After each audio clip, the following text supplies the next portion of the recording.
అందరికీ అన్నం పెట్టే రైతన్న సుభిక్షంగా ఉండాలని ప్రతి సంవత్సరం రైతన్న జరుపుకునే పండుగ ఏరువాక పౌర్ణమి గురజాల నియోజకవర్గం దాచేపల్లి టౌన్ ముత్యాలంపాడు రోడ్లోని శ్రీనిధి కళ్యాణ మండపం ఎదురుగా ఉన్న భూములో నిర్వహించారు. రైతన్నలు ఏరువాక పౌర్ణమి సందర్భంగా నిర్వహించిన కార్యక్రమంలో గురజాల ఎమ్మెల్యే ఎరపతినేని శ్రీనివాసరావు ముఖ్య అతిథిగా పాల్గొన్నారు. ఈ కార్యక్రమంలో ముందుగా దాచేపల్లి టౌన్లోని జామిచెట్టి సెంటర్ వద్ద నున్న వినాయకుడి గుడి వద్ద పూజలు చేసి వ్యవసాయం అభివృద్ధి చెందాలని, ప్రతి రైతు కుటుంబం సుఖ సంతోషాలతో సుభిక్షంగా ఉండాలని కోరుకుంటూ హోమంలో పాల్గొనడం జరిగిందని ఎమ్మెల్యే పేర్కొన్నారు. అనంతరం జామిచెట్టు సెంటర్లో నాగళ్లతో ఎద్దుల బండ్లతో రైతులు నిర్వహించిన భారీ ర్యాలీలో రైతన్నలతో కలిసి ఆయన పాదయాత్రగా వెళ్లి భూమి పూజ చేసి దుక్కి దున్ని విత్తనాలు నాటి ఏరువాక పౌర్ణమి కార్యక్రమంలో పాల్గొన్నారు. ఈ సందర్భంగా దుక్కి దున్నిన రైతులకు ఆయన చేతుల మీదుగా షీల్డ్ను బహుకరించారు.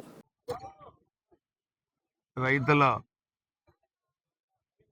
కళ్ళల్లో ఆనందం చూసే రోజు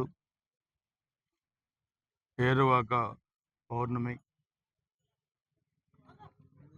ఈ ఖరీఫ్ వ్యవసాయ సీజన్ ప్రారంభమయ్యే రోజు.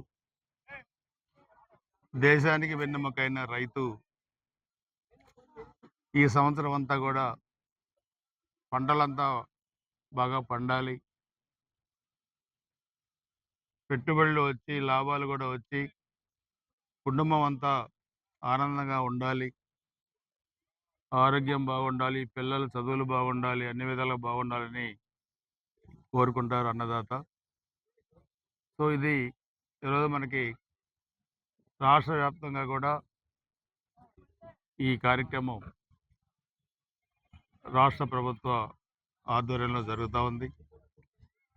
గౌరవ ముఖ్యమంత్రి నారా చంద్రబాబు నాయుడు గారు, ఉప ముఖ్యమంత్రి పవన్ కళ్యాణ్ గారు, అదేవిధంగా భారతీయ జనతా పార్టీ నాయకులు, అదేవిధంగా రాష్ట్ర వ్యవసాయ శాఖ మంత్రి కింజారపు అచ్చెన్నాయుడు గారు, అదేవిధంగా మన వ్యవసాయ శాఖ అధికారులు, ఇక్కడ స్థానిక మన నియోజకవర్గంలో ఉన్న ప్రజాప్రతినిధులు, అధికారులు, రైతాంగం అందరూ కూడా ఈ కార్యక్రమంలో చాలా సంతోషంగా పాల్గొన్నారు.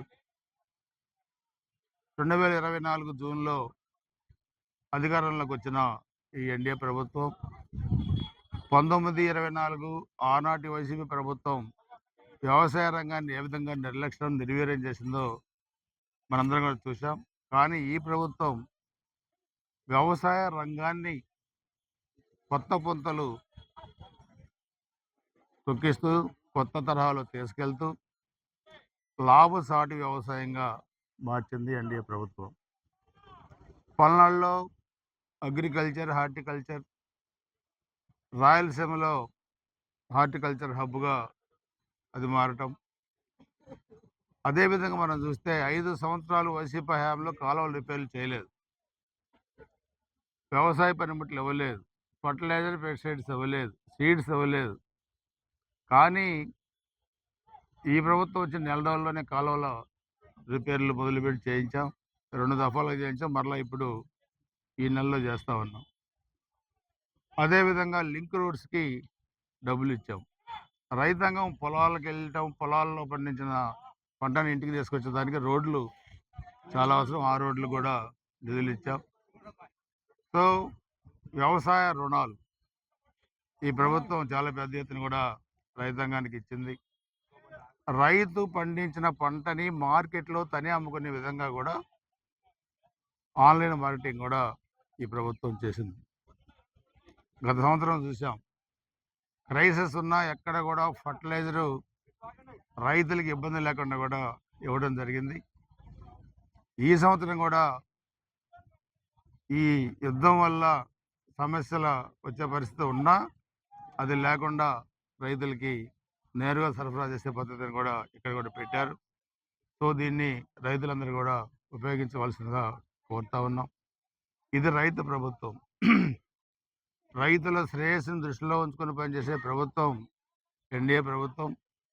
ముఖ్యంగా ఒక అపారమైన అనుభవం ఉన్న ముఖ్యమంత్రిగా చంద్రబాబు నాయుడు గారు ఉన్నారు కాబట్టి ముఖ్యంగా మన గురజాల నియోజకవర్గానికి కూడా మరి వీలున్న ఎక్కువైన నిధులు మరి వ్యవసాయ రంగానికి ఇచ్చి ఆదుకున్నందుకు ముఖ్యమంత్రి గారికి, ప్రభుత్వానికి కృతజ్ఞతలు తెలియజేసుకుంటూ చాలా సంతోషం. చాలా పెద్ద ఎత్తున ఈ కార్యక్రమం ఈరోజు దాచేపల్లిలో జరిపారు. ఎక్కువగా రైతాంగం మరి యాక్టివ్గా పార్టిసిపేట్ చేసే మా నియోజకవర్గంలో ఈరోజు రైతులు చాలా పెద్ద ఎత్తున కూడా పాల్గొన్న ప్రతి ఒక్క రైతుకి కూడా మరి ఏరువాక పౌర్ణమి శుభాకాంక్షలు తెలియజేసుకుంటూ ఈ సంవత్సరం ఖరీఫ్ అండ్ రబీ ఈ సీజన్లన్నీ కూడా చాలా బాగా పంటలు పండాలి, రైతుల కళ్ళల్లో ఆనందం చూడాలి, రైతుల్లో ఇళ్లల్లో సిరుల పంట పండాలని చెప్పి కూడా నేను మనస్ఫూర్తిగా కోరుకుంటున్నాను.